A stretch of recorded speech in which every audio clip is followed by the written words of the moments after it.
National heat records are expected to tumble as parts of Australia suffer through heatwave conditions later this week. Temperatures in Sydney, Melbourne, Brisbane and Canberra are all forecast to reach into the low 40s, raising the bushfire threat.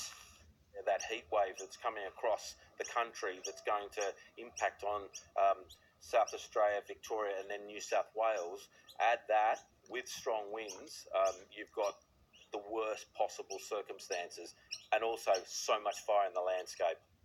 More than 100 bush and grass fires are still burning across New South Wales.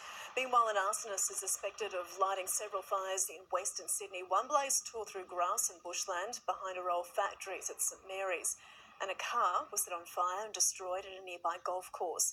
Making life even more difficult for exhausted fire crews, they managed to put them out in around 2 hours. Let's go to Harvey Biggs now in Adelaide, where that heat wave is already being felt. Harvey, good morning. Just how hot will it get and for how long?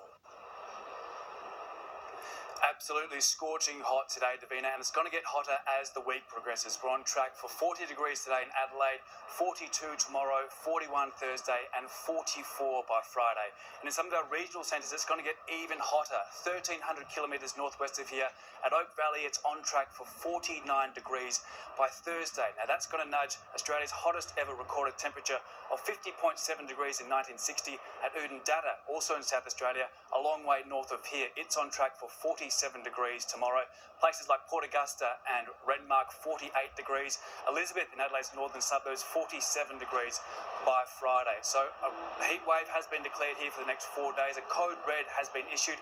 That's unlocked emergency services, more accommodation for people who are homeless and the vulnerable. And the message really is for everyone to check up on their loved ones, their friends, their families and neighbours to make sure they're coping in this heat. Take a listen.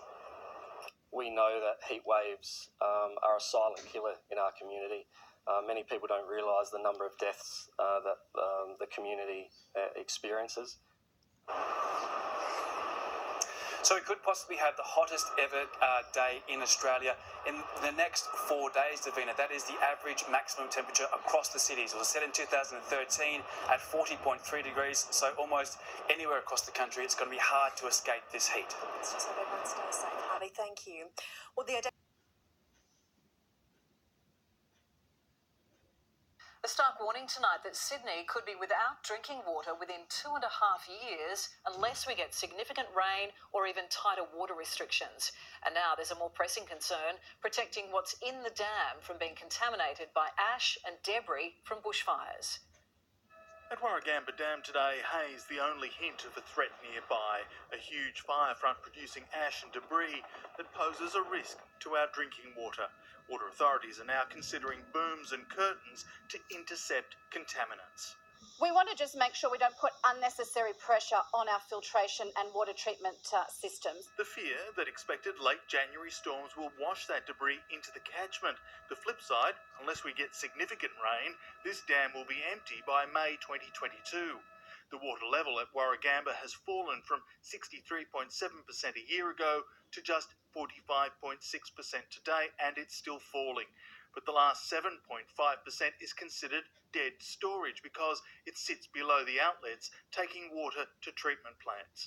A deep water pump was installed during the Millennium Drought in 2006 to access that last bit of storage. It's now being tested in case it's needed. It's an insurance policy. We don't want to have to use it. We don't want the dam levels to fall that hard, but we're being prepared in the worst case scenario.